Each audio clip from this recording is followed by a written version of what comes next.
भाई सबको नमस्कार, राम राम। और लगभग 2 साल 8 महीने का एक्सपीरियंस पढ़ाते हुए मेरे को हो गया। मतलब लगभग 1 जनवरी 2018 से मैंने पढ़ाना स्टार्ट किया था। पहले ऑफलाइन पढ़ाया, अब मैं ऑनलाइन पढ़ा रहा हूँ। तो इस पूरे अनुभव के साथ और कुछ एग्ज़ाम क्रैक करने के बाद आज आपके सामने मैं स्ट्रेटजी बताऊंगा भाई हरियाणा पुलिस सब इंस्पेक्टर के बारे में कि आप क्या चीज़ें पढ़ें और क्या चीज़ें ना पढ़ें। आपने सिर्फ इस वीडियो को एंड तक देखना है, बिल्कुल ध्यान से। आपको मैं अवगत कराऊंगा आपकी उन गलतियों से जो आप सिर्फ हरियाणा पुलिस एसआई या फिर हरियाणा पुलिस कांस्टेबल के एग्जाम में नहीं, आप हरियाणा के हर एक एग्जाम में वो गलती करते हो और बार बार करते हो। और यही सबसे बड़ा रीज़न है आपके फेलियर का। अगर ये गलती आप पहचानते हो ना, तो आप आराम से सक्सेस ले सकते हो। सबसे बड़ी कामयाबी की बात यही होती है भाई कि आदमी को अपनी गलती दिख जाए और वो उसको सुधार ले। आधे से ज़्यादा लोगों को तो ये नहीं पता चलता कि हम गलती कर कहाँ रहे हैं, जिसके कारण वो ज़िंदगी भर सिर्फ इसी दुविधा में रहते हैं कि ये चीज़ हमारे लिए है ही नहीं। तो चलो भाई इसी बात के साथ करते हैं स्टार्ट। और आज इस वीडियो में मैं आपको बताऊंगा कि भाई कौन से subject Haryana police sub inspector के लिए आपने पढ़ने चाहिए, कौन से ऐसे सब्जेक्ट हैं हरियाणा पुलिस सब इंस्पेक्टर के लिए जो आपने छोड़ने हैं या फिर कम फोकस करना है, कौन सी चीज़ों पर ज़्यादा ध्यान देना है। तो चलो भाई इसी बात के साथ करते हैं वीडियो को स्टार्ट। तो चलो भाई करते हैं स्टार्ट। सबसे पहले पूरे के पूरे सिलेबस मतलब कि हरियाणा पुलिस सब इंस्पेक्टर, देखो बिना टाइम वेस्ट करते हुए मैं डायरेक्टली टू द पॉइंट आपसे बात करूंगा। कोई ज़्यादा बकवास नहीं करूंगा, वीडियो को लंबी नहीं खींचूंगा, डायरेक्टली आपको मुद्दे की बात बताऊंगा भाई, कोई कुछ नहीं। डायरेक्टली मेरे को एक बात बताओ भाई, अपने हरियाणा पुलिस में कुछ सिलेबस है, कुछ बुक्स हैं, कुछ सब्जेक्ट हैं जो मैंने पढ़ने पड़ते हैं। तो उन सारे सब्जेक्ट्स को मैं मेरे पॉइंट ऑफ व्यू से 2 भागों में डिवाइड करता हूं। आपका पॉइंट ऑफ व्यू हो सकता है थोड़ा सा अलग हो, लेकिन उससे थोड़ा सा मैच करने की कोशिश करना, आपको फ़ायदा जरूर होगा, बेनिफिट जरूर होगा। वो 2 कैटेगरी, मैं पूरे सब्जेक्ट्स को 2 कैटेगरी में बांटूंगा और फिर आपको एक कंपैरिजन बताऊंगा कि आपको क्या करना चाहिए था। आप ध्यान देना इस चीज़ पर और खुद भी इस चीज़ को एनालाइज करना कि ये जो मैं बता रहा हूँ आपको क्या ये चीज़ हो सकती है या नहीं। मेरे को बताओ भाई, यहाँ पर लिखता हूँ मैं सब्जेक्ट्स, विषय पहले हम विषय देखते हैं कौन से। देखो मैं इसको 2 भागों में बांट रहा हूं, 2 भागों में मैंने इनको बांटा। ध्यान से देखेंगे भाई, बड़ी देखो यहाँ पर जो बच्चा ध्यान से देख लेगा, यहाँ पर जो बच्चा इस बात को समझ लेगा जो मैं आपको समझाने की कोशिश कर रहा हूँ, वही बच्चा आगे जाकर इस स्ट्रेटजी को फॉलो कर सकता है। वरना अगर आप इसको ही नहीं समझ पाए, इसके साथ ही एग्री नहीं हो पाए, तो आप आगे इस स्ट्रेटजी को फॉलो भी नहीं कर पाओगे अच्छे तरीके से। सब्जेक्ट मैंने 2 डाल के बताए भाई। एक सब्जेक्ट तो होती है श्योर सब्जेक्ट और एक सब्जेक्ट होते हैं नॉट श्योर सब्जेक्ट। अब कुछ बच्चे इतने समझदार हैं कि सिर्फ नाम लिखने मात्र से ही समझ गए होंगे कि मैं क्या लिखने जा रहा हूं। यहाँ पर देखो, हरियाणा के एग्जाम आपने भी खूब दिए होंगे, हरियाणा के एग्जाम मैंने भी खूब दिए हैं, क्रैक भी करे हैं, लेकिन आज तक कुछ बच्चे ऐसे हैं जिनको इन 2 सब्जेक्ट में डिफरेंशिएट करना नहीं आया। और जिन बच्चों को इन 2 सब्जेक्ट में डिफरेंशिएट करना आ गया, वो बच्चे आज नौकरी पे हैं भाई सारे के सारे। यहाँ पर देखियो, यहाँ पर क्या है, श्योर का मतलब है यहाँ पर हम वो सब्जेक्ट लिखेंगे जिनमें आप अगर उस सब्जेक्ट से 10 क्वेश्चन आए, तो आप 10 के 10 क्वेश्चन सोल्व कर सकते हो, उनको बोलते हैं श्योर सब्जेक्ट। और नॉट श्योर सब्जेक्ट वो होते हैं जहां पर 50% चांस होते हैं आपके क्वेश्चन सोल्व होने के। मतलब अगर उस सब्जेक्ट से 16 क्वेश्चन आए, तो हम यह बात मान लेंगे कि आप उसमें से कम 8 क्वेश्चन तो सोल्व करोगे ही करोगे। अगर 8 क्वेश्चन नहीं भी सोल्व करोगे तो वो इस कैटेगरी में आ जाएंगे। मतलब ये नहीं है कि आपने पढ़ाई कम की इसलिए आप 8 क्वेश्चन सोल्व कर पाए, आपने छक्का पढ़ाई करी उसके बाद आप 8 क्वेश्चन सोल्व कर पाए, तब उस सब्जेक्ट को हम नॉट श्योर की कैटेगरी में डालते हैं। हम देखते हैं, हम इस चीज को देखते हैं और आगे बढ़ते हुए इसको लिखते हैं। मैं एक सब्जेक्ट बारी जो है लिखना स्टार्ट करता हूं भाई। देखो, और आप इस चीज से रिलेट करते चले जाना भाई। जो बच्चा रिलेट कर लेगा वो बच्चा इस स्ट्रेटजी को, इस पूरे के पूरे मेथड को समझ जाएगा, वरना कोई फायदा नहीं है भाई इस चीज का। सबसे पहले मैं यहां पर लिखता हूं भाई हिंदी। और देखो इन सारी चीजों की मैं आपको वेटेज बताऊंगा ना, तो आप भौचक्के हो जाओगे कि इतनी वेटेज है इन चीजों की जो हम इग्नोर करते हैं। Hindi, English, maths, reasoning, Haryana GK, current affairs,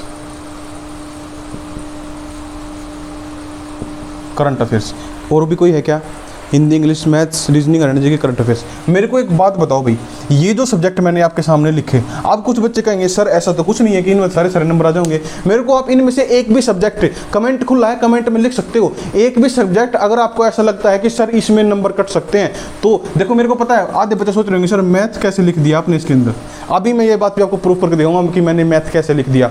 अगर कोई बच्चा कहता है कि ये सारे के सारे, कोई बच्चा ये कहता है कि ये सारे के सारे सब्जेक्ट, इनमें से कोई भी एक सब्जेक्ट ऐसा है जहां पर सर ज़्यादा नंबर कटेंगे, तो वो बच्चा तैयारी नहीं कर रहा भाई। मैं आपको एक बात बताता हूँ, हिंदी एक ऐसा सब्जेक्ट है जो चाहे आप डी ग्रुप का पेपर देख लो, चाहे आप सब इंस्पेक्टर का पेपर देख लो, चाहे आप कलर का पेपर देख लो, हिंदी में आसान क्वेश्चन ही आए थे। और सबसे बड़ी गलती क्या होती है, सबसे बड़ी गलती क्या होती है कि हम जो श्योर सब्जेक्ट है ना, जिन पर हमने 100% ध्यान देना चाहिए, जिन पर हमने 100% ध्यान देना चाहिए, इन पर हम सिर्फ 40% ध्यान देते हैं। ये सिर्फ मेरे पॉइंट ऑफ व्यू है कि हम इन पर 40% ध्यान देते हैं, और जिन सब्जेक्ट पर हमने 100% ध्यान नहीं देना चाहिए, उन पर हम अपना 60% ध्यान अंकित रखते हैं, उन पर हम अपना 60% ध्यान अंकित रखते हैं। देखो हिंदी ये छोड़कर कि आसान है, ये छोड़कर ये सोचकर कि ये तो आसान है, इसको बाद में कर लेंगे या पेपर के पास में कर लेंगे, पास में कर लेंगे लेकिन फिर करते नहीं है। पास में कर लो लेकिन करते नहीं है बच्चे। इंग्लिश ये छोड़कर ये सोचकर कि भाई ये तो मुश्किल है,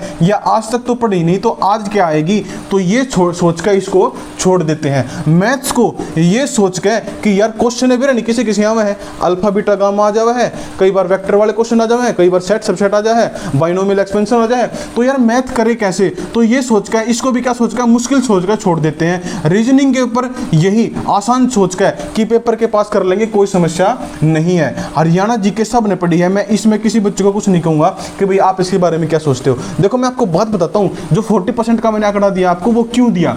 यहाँ पर हरियाणा जीके सारे बच्चे पढ़ते हैं। देखो हरियाणा की अगर कोई बच्चा तैयारी करता है तो हरियाणा जीके तो पढ़ता ही पढ़ता है, तो इस सब्जेक्ट के बारे में मैं कुछ नहीं कहूंगा। करंट अफेयर आप पूरी तरीके से इग्नोर करते हो, करंट अफेयर्स आप पूरे के पूरे तरीके से इग्नोर करते हो। अब मैं आपको एक चौंका देने वाली बात बताता हूँ भाई। इसके अंदर देखो ये जो सारे सब्जेक्ट हैं, इनकी वेटेज बताता हूँ मैं कितनी ज़बरदस्त है। और अगर मैं आपको इतनी गारंटी दे सकता हूँ, अगर इस वेटेज के हिसाब से आप इन पर 100% ध्यान देते तो आज आप सब इंस्पेक्टर होते भाई। मैं आपको एक बात बताता हूँ, हिंदी के हम सब इंस्पेक्टर वाले पेपर की बात कर लेते हैं, किसी हरियाणा के किसी और पेपर की नहीं, सब इंस्पेक्टर वाले पेपर की बात करते हैं। हिंदी के 6 क्वेश्चन आए थे भाई पेपर में, और इंग्लिश के भी 6 क्वेश्चन आए थे पेपर में। ठीक है, जरूरी नहीं है कि आपके पेपर में भी आगे जो पेपर हो उसमें भी 6 आए, उसमें 6 से प्लस भी आ सकते हैं, 6 से कम भी आ सकते हैं, 7 8 भी आ सकते हैं, 5 भी आ सकते हैं। ठीक है, लेकिन रहेंगे 6 के आसपास, 6 या 7। मैथ के कितने क्वेश्चन आए थे सर? देखो भाई मैथ के कितने क्वेश्चन आए थे? मैथ के आए थे 11 क्वेश्चन। मैथ के आए थे 11, 1-2 क्वेश्चन ऊपर नीचे उसका भाई 2 सेट में पेपर हुआ था। और रीजनिंग के आए थे 10 क्वेश्चन। करंट अफेयर के कितने क्वेश्चन आए थे सर? करंट अफेयर के आए थे सब 7 क्वेश्चन। करंट अफेयर के कितने क्वेश्चन आए थे भाई? 7 क्वेश्चन। तो अभी सिर्फ मैं क्वेश्चन लिख रहा हूँ, आपको कुछ नहीं बता रहा कि भाई इसके बारे में हमने क्या देखना चाहिए और क्या छोड़ना चाहिए। अभी सिर्फ मैं आपको इसकी वेटेज बता रहा हूँ। हरियाणा जी के रहेगी 18 क्वेश्चन। 18 क्वेश्चन आए थे हरियाणा जीके से। हरियाणा जीके के बारे में एक इंटरेस्टिंग बात बताऊंगा आपको। हरियाणा जीके के साथ HSSC वाले खेलते कैसे हैं हमारे साथ, हमारे को फेल करने के लिए वो हरियाणा जीके के साथ क्या खिलवाड़ करते हैं, मैं आपको ये बात बताऊंगा। यहाँ पर देखो एक जीके की बात हो रही है भाई, नेशनल जीके। ये वो सब्जेक्ट हैं जिन पर हम अपना ज़्यादा टाइम वेस्ट करते हैं, लेकिन ये नोट श्योर की कैटेगरी में डाले मैंने। किसमें? नोट श्योर की कैटेगरी में। हरियाणा जीके और नेशनल जीके में दिन रात का फर्क है। ये तो लिमिटेड है भाई, ये तो लिमिटेड है, बिल्कुल सीमित सी है। आपको पढ़ने में कोई दिक्कत ही नहीं होती। आप अगर ध्यान से पढ़ें तो 20 से 25 दिन मैक्सिमम मेरे को लगता है हरियाणा जीके इस पेपर के लेवल तक आप आराम से कवर कर सकते हैं। लेकिन ये जो है आप चाहे 6 महीने पढ़ लो चाहे 1 साल पढ़ लो, ये खत्म नहीं होगी भाई। ये इतनी ज़्यादा है, इसका कोई अंत नहीं है हरियाणा नेशनल जीके का। और मैं आपको बात बताऊं, पेपर में नेशनल जीके की बात नहीं बताऊंगा, मैं आपको अलग अलग सब्जेक्ट लिखता हूं भाई। यहाँ पर अलग अलग सब्जेक्ट लिख के आपको दिखाता हूं। सब्जेक्ट देखो कौन से हैं। सबसे पहले बात करेंगे साइंस की। साइंस मैंने सब इसी कैटेगरी में डाल दी है भाई। कंप्यूटर, मेरे को बताओ सारे बच्चे सोच रहे हैं क्या आप इन पर टाइम वेस्ट नहीं करते? क्या आप साइंस और कंप्यूटर पर ज़्यादा टाइम वेस्ट नहीं करते? मैं कहता हूं कि पढ़ो, साइंस भी पढ़ो, कंप्यूटर भी पढ़ो, लेकिन क्या आप ज़्यादा टाइम वेस्ट इस पर नहीं करते? करने चाहिए, लेकिन उतने नहीं जितने आप करते हो। आगे इसमें डिस्कस करेंगे और देखते हैं। मैं कुछ और सब्जेक्ट लिखता हूँ, पॉलिटी, हिस्ट्री मैंने लिखी है शायद, हाँ हिस्ट्री। और एक और लिख देता हूँ भाई मिसलेनियस। मिसलेनियस, ये सब्जेक्ट। ठीक है, मैं आपको एक इंटरेस्टिंग सी बात बताता हूँ उसी पेपर की आपको बात बताता हूँ। साइंस आपकी आई थी भाई 12 क्वेश्चन आए थे साइंस के, 9 क्वेश्चन आए थे कंप्यूटर के। ठीक है, 9 क्वेश्चन आए थे कंप्यूटर के, 8 क्वेश्चन आए थे हिस्ट्री के और 6 आए थे पॉलिटी के। 8 हिस्ट्री के, 6 पॉलिटी के, और बच के कितने बच गए भाई अपने मिसलेनियस के 7 क्वेश्चन।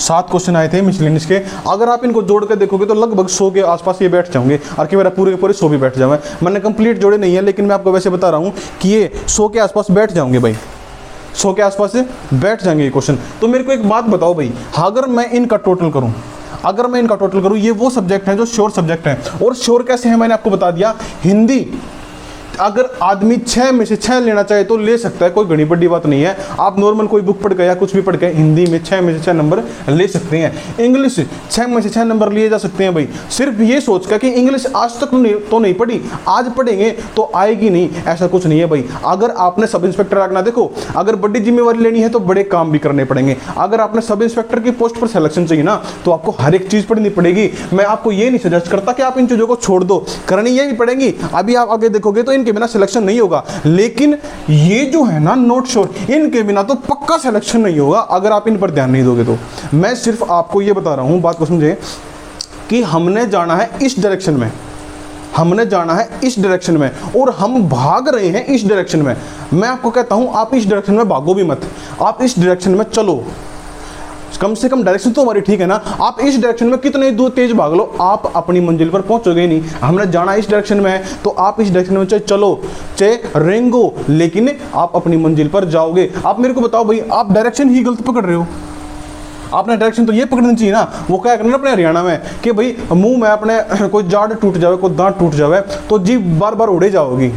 जो टूटा हुआ हिस्सा है, जो खाली हिस्सा है, उड़े बार बार टकराओगी। तो मेरे को एक बात बताओ यार, जीभ ने मुंह पे रह के हड़ा कुछ था, लेकिन उसके अलावा और भी तो सौदे हैं ना मुंह में, और भी तो जाड़ है, और भी तो सौदे हैं, उनकी तरफ भी तो ध्यान देना चाहिए ना। तो मेरे को एक बात बताओ भाई, जीके जो कि नेशनल जीके है, यहाँ पर मैंने आपको कुछ चीज़ें लिखी, ये मैंने नोट सॉरी कैटेगरी में डाली। अब यहाँ पर देखो भाई, इंग्लिश आप स्कोर कर सकते हैं, मैथमेटिक्स आप 11 स्कोर कर सकते हैं मेरे हिसाब से भाई।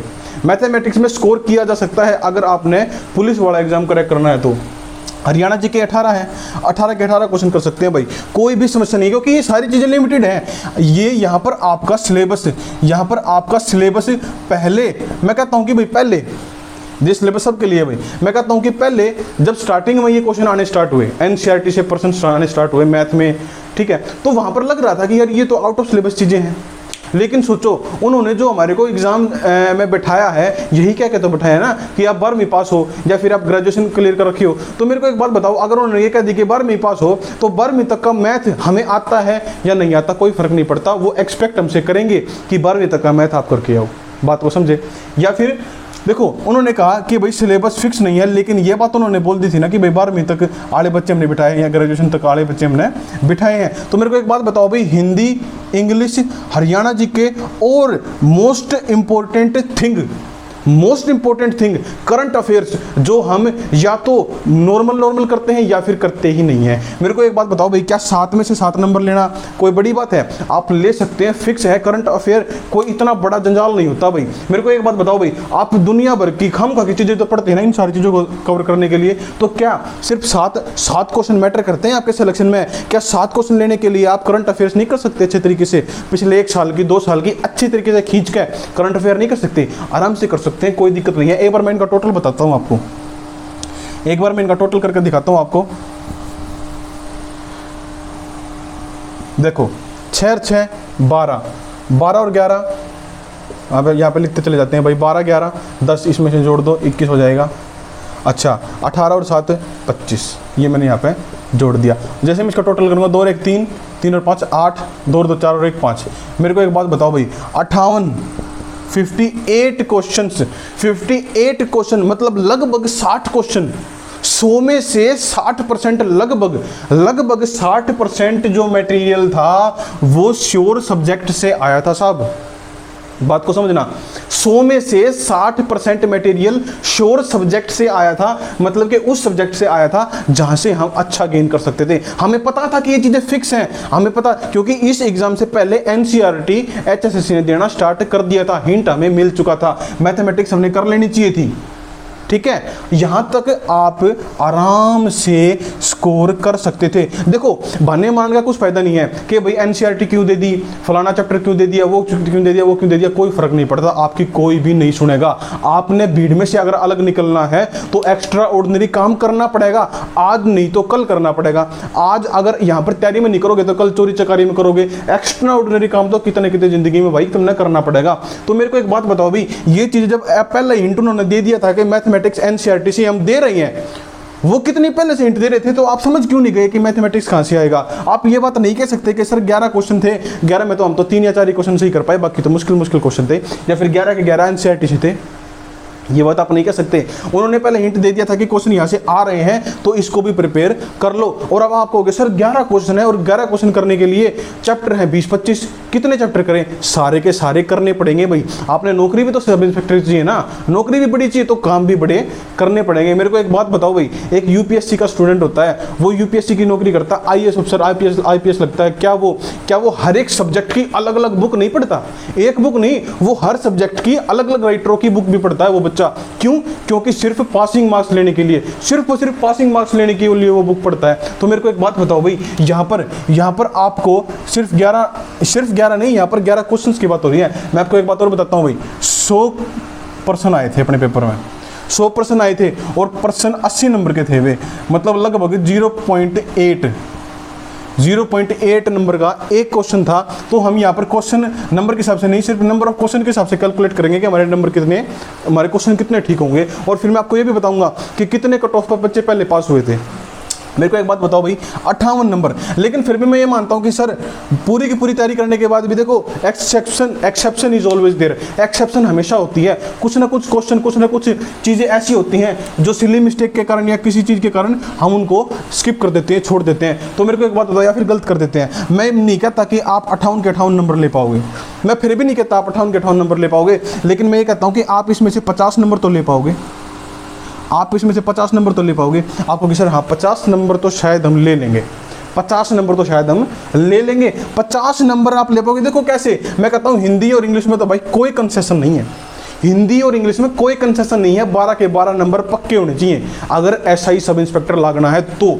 उसके बाद मैथमेटिक्स में मैं कहता हूँ कि सर मैथमेटिक्स में आपने मान लो 11 में तय 9 क्वेश्चन सोल्व करें, 2 क्वेश्चन आपसे नहीं हुए, फॉर एग्जांपल उन्होंने कुछ ज़्यादा ही टेक्निकल दे दिया मैथ, कोई तगड़ी कॉम्प्लेक्स प्रॉब्लम दे दी तो आपसे नहीं हुआ। फॉर एग्जांपल रीजनिंग में तो मैं आपसे एक्सपेक्ट करूंगा 10 में से 10 क्वेश्चन, रीजनिंग में मैं आपसे एक्सपेक्ट करूंगा 10 में से 10 क्वेश्चन। हरियाणा जी के मान लो 18 है, कुछ एक क्वेश्चन मान लो मुश्किल आ गया, आपने 18 नहीं कर पाए, आप 16 कर दिया अपने क्वेश्चन सोल्व, कोई दिक्कत नहीं है। करंट अफेयर 7 है, 7 नहीं कर पाए, आप क्वेश्चन 6 सोल्व कर पाए, एक क्वेश्चन आपसे नहीं हुआ, कोई दिक्कत नहीं है। 1 नंबर यहाँ कटा, 2 नंबर यहाँ कटे और 1 नंबर यहाँ कटा, लगभग 4-5 नंबर कटे, लेकिन मैंने तो आपके 8 नंबर काट दिए, फिर भी 8 नंबर काट दिए कि चलो कोई नहीं, आप यहाँ से 8 क्वेश्चन नहीं कर पाए, 50 तो आपने कर लिए। वो कब किए? जब आपने 100% फोकस इन सब्जेक्ट पर किया और साथ में आपने ये भी चलाई। बात को समझना, मैं इनको मना नहीं कर रहा कि ये नहीं करने पड़ेंगे, अब देख लो ये भी आगे सिलेक्शन होगा इनसे ही, लेकिन जो मैक्सिमम पार्ट था आपका बर्डन का वो यहाँ पर खत्म हो गया, जो आप ध्यान यहाँ पर लगाए हुए थे। यहाँ पर देखो 58 क्वेश्चन आ गए तो ऑटोमेटिकली यहाँ पर 42 क्वेश्चन होंगे। एक बार टोटल करके देखो भाई, इसका 7, 15, 6, 21, 9, 30, 2, 32 का 2 का बच्चे 3, हाँ 3 और 1 4, ठीक है भाई 42 क्वेश्चन, ठीक है हो गए ना पूरे 100 क्वेश्चन पूरे मैंने कैलकुलेट करे थे। आज इतनी रिसर्च आज तक मैंने किसी एग्जाम पर नहीं करी है जितनी सिर्फ इस पेपर पे मैंने करी है भाई। तो इस वीडियो को देखना तो बनता है यार, और इस पूरी इन्फॉर्मेशन के ऊपर 1 लाइक तो बनता है इस वीडियो के ऊपर। मेरे को एक बात बताओ भाई, 50 नंबर आपने यहाँ से ले लिए, 50 नंबर आपने यहाँ से ले लिए। मैं आपको एक बात बताता हूँ, सारे बच्चे सुनना ही ध्यान से, जिन बच्चों को नहीं पता मैं उनको बता दूँ।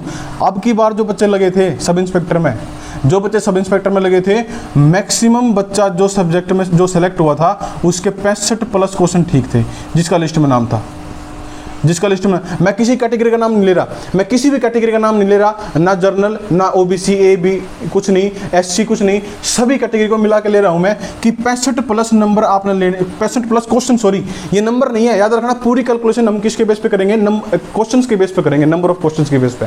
तो 65+ जिस बच्चे का स्कोर था क्वेश्चंस का, वो बच्चा, उस बच्चे का लिस्ट के अंदर नाम था 65+ क्वेश्चन वाले बच्चे का। और शायद ये BC A या B में से किसी बच्चे BC A या B कैटेगरी की कट ऑफ थी, ये जो मैक्सिमम गई थी। और यहाँ पर देखो, यहाँ पर क्या है, मैं आपको कह रहा हूँ कि 50 नंबर तो आप इनमें से निकाल सकते हो अगर आप चाहो तो, और नहीं चाहो तो भाई चेकिंग में पढ़े जाओ, कोई फर्क नहीं पड़ता। कि में पढ़े जाओ, इस वीडियो में देखो मत देखो, अनलाइक करो, कोई फर्क नहीं पड़ता। सच्चाई क्या है कि ये सब्जेक्ट तुमने पढ़ने पड़ेंगे। अब आते हैं इनके ऊपर, मैं आपको एक बात बताता हूँ भाई, ये दो सब्जेक्ट ऐसे हैं जो आपका दिमाग खराब करेंगे, आपका टाइम वेस्ट करवाओगे, आपका दिन खराब करेंगे, आपके पेपर ने आपने फेल करवाओगे। आपने करना क्या था, आपने ज़िंदगी में करना क्या था, आपने जाना था किसी और डायरेक्शन में, और आप चले गए किसी और डायरेक्शन में। आपने इन पर उतना ध्यान नहीं देना था जितना आपने डर के मारे ध्यान दे लिया, और यहाँ से आपने ध्यान इन पर अंकित कर दिया। क्योंकि यहाँ पर जो 1-2 नंबर आपके बढ़ते, 3-4 नंबर आपके बढ़ते, उससे फालतू तो नंबर आपने यहाँ पे कटवा लिए, ठीक है ना, ध्यान देने के बावजूद भी। मेरे को एक बात बताओ भाई, मैं कहता हूँ आपकी बात मान ली मैंने, आपने साइंस कहीं से भी पढ़ी, आपने साइंस लूसेंट से पढ़ी, आपने साइंस PD से पढ़ी, या फिर आपने जिस कोचिंग सेंटर से आप पढ़ रहे हो, आपने वहाँ से जो नोट्स मिले वहाँ से आपने साइंस कंप्लीट करी। मेरे को बताओ भाई, साइंस मुश्किल थी, मैं मानता हूँ, पेपर में न्यूमेरिकल भी आए थे, लेकिन पेपर में 12 के 12 न्यूमेरिकल तो नहीं थे ना, इस बात को भी ध्यान रखना है। पेपर में मान लिया मैंने 12 में से 4 न्यूमेरिकल थे, 12 में से 4 न्यूमेरिकल थे। साइंस आप पढ़ रहे हो ध्यान से, तो 8 तो थ्योरेटिकल क्वेश्चन थे। मेरे को बताओ भाई, 8 क्वेश्चन तो थ्योरेटिकल थे या नहीं थे? आप कहेंगे सर 8 क्वेश्चन तो थ्योरेटिकल थे ही थे, कन्फर्म है 8 क्वेश्चन तो थ्योरेटिकल थे। मेरे को बताओ भाई, कि 8 में से आप 5 नंबर भी नहीं ले पाए, सॉरी 8 में से क्या आप 6 नंबर भी नहीं ले पाए? क्या इन 8 क्वेश्चन से 6 नंबर भी नहीं ले पाए? अगर नहीं ले पाए तो तैयारी में कहीं ना कहीं कमी थी। आप इन 4 क्वेश्चंस को ब्लेम नहीं कर सकते कि सर 4 क्वेश्चन मुश्किल थे। कोई नहीं, 4 मुश्किल थे, 8 तो आसान थे ना। 8 में से 6 नंबर भी नहीं ले पाए आप। मेरे को एक बात बताओ भाई, कंप्यूटर के 9 क्वेश्चन, मैं कहता हूँ कि 9 में से 3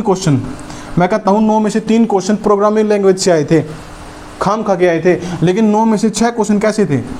सिंपल क्वेश्चन थे भाई। एक बार पेपर ठाकर देखियो, मन ने देखा खुद पेपर ठाकर है। 6 क्वेश्चन आसान थे, क्या उनमें से आप 4 क्वेश्चन भी नहीं कर पाए यार? मेरे को बताओ, क्या आप उनमें से 4 क्वेश्चन भी नहीं कर पाए? अगर पॉलिटी की उठाता हूँ, मेरे को बताओ, पॉलिटी तो आपने बचपन से पढ़ी है यार।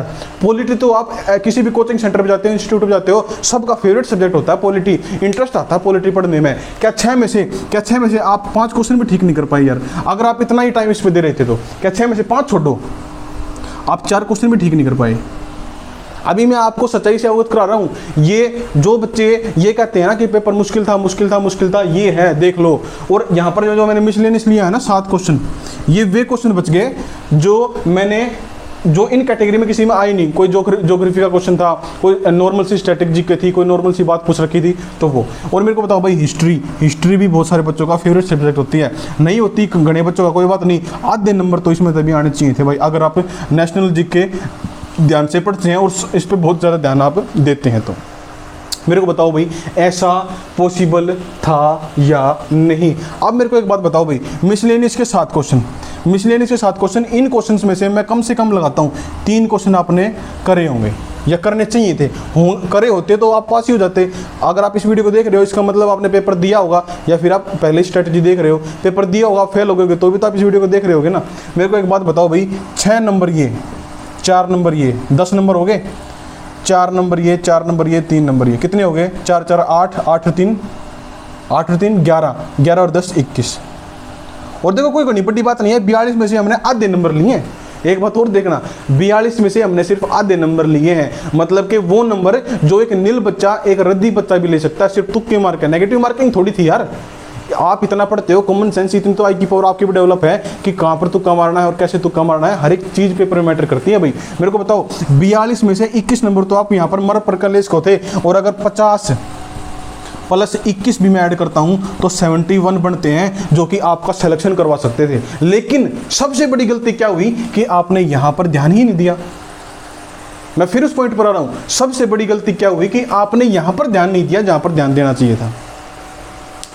भाई इसका स्क्रीनशॉट मारो, अपनी कॉपी में उतारो, एक एक क्वेश्चन एक एक सब्जेक्ट के साथ मैंने नंबर लिख दिए हैं, अपनी कॉपी में उतारो, अपने पेज पर उतारो, अपनी टेबल के आगे चिपको, अपने कंप्यूटर में चिपको, कितने चिपको कोई फर्क नहीं पड़ता, सिर्फ सिलेक्शन चाहिए और कुछ नहीं चाहता। मेरे को एक बात बताओ भाई, ये जो सब्जेक्ट हैं सारे के सारे, अगर इनमें ध्यान दे लो तुम, अगर इनमें ध्यान दे लो तो बार बार मेरे पास कमेंट मत करो, बार बार मेरे पास कमेंट करने की आपको जरूरत नहीं पड़ा है कि सर इसकी स्ट्रेटजी बताओ। मेरे पास हजारों कमेंट आ गए इस बात के ऊपर, पर्सनल मैसेज, फोन, ईमेल कि सर सब इंस्पेक्टर की तैयारी करवाओ, सब इंस्पेक्टर की स्ट्रेटजी बताओ, कैसे क्रैक कैसे क्रैक। अरे क्रैक कैसे करोगे, कम से कम एक बार एनालाइज तो कर लो। इतनी बड़ी भर्ती के लिए आप प्रिपेयर कर रहे हो, एक बार पेपर को देख तो लो, एक बार कट ऑफ तो देख लो, एक बार ये तो देख लो भर्ती कितनी थी, एक बार ये तो देख लो कितने नंबर पर बच्चे पास हुए। मेरे को बताओ भाई, 65 प्लस वाले बच्चे का लिस्ट में नाम था, अगर 71 प्लस नंबर आप मारते हो, अगर 71 प्लस नंबर आप मारते हो तो मेरे को एक बात बताओ, आपका फाइनल लिस्ट में नाम होगा या नहीं होगा। आप कहोगे सर फाइनल लिस्ट में नाम तो होगा, लेकिन ये सारा सौदा होगा कैसे, ये सारा सौदा होगा कैसे। ये सारा सौदा भाई एक ही तरीका है, इन्हें कहते हैं ना कि सक्सेस का कोई शॉर्टकट नहीं होता। कुछ बच्चे कहते हैं सर ट्रिक कराओ, सर जीके में ट्रिक करा दो, सर न्यूमोनिक्स बना दो, सर मैथ की ट्रिक कराओ, सर रीजनिंग की ट्रिक कराओ। भाई अगर ट्रिक के ध्यान में रहोगे, ट्रिक के चक्कर में रहोगे तो कुछ भी नहीं कर पाओगे ज़िंदगी में। बेसिक से उठो, बेसिक से उठो और एक एक चीज़ को बारीकी से समझना स्टार्ट करो। आज से प्रण ले लो इस चीज़ का कि ये सब्जेक्ट तो मैंने इतनी बूंदी डाला कर लेने हैं यार, इतनी बूंदी डाला कर लेने हैं कि अगर नींद में भी को उठावे ना और कोई पूछे बताओ भाई हरियाणा में फलाना मेला कितना गया, तो नींद में भी आंसर आना चाहिए। इतनी तगड़ी तैयारी होनी चाहिए अपनी इन सब्जेक्टा की। इब तो यहाँ पर आप कहेंगे सर बच्चे कहेंगे सर मैथ में क्या पढ़े, रीजनिंग में क्या पढ़े। देखो मैथ में क्या पढ़े, रीजनिंग में क्या पढ़े, इनकी अलग से वीडियो में डाल दूंगा, यहाँ पर हम ज़्यादा डिस्कस नहीं करेंगे। हाँ एक बात मैं आपसे कहता हूँ, जो भी बुक आपको बेस्ट लगे, कोई बुक खराब नहीं होती भाई, सिर्फ ये ध्यान रखना कि उसमें मिसप्रिंट ना हो और उसमें गलतियां ना हो। कोई भी बुक खराब नहीं होती, हर एक बुक अच्छी होती है। 4 बुकों को पढ़ने से अच्छा है एक बुक को 4 बार पढ़ो। ये बात हम सब ने सुनी है, लेकिन अप्लाई कितने बच्चों ने करी है मेरे को एक बात बताओ।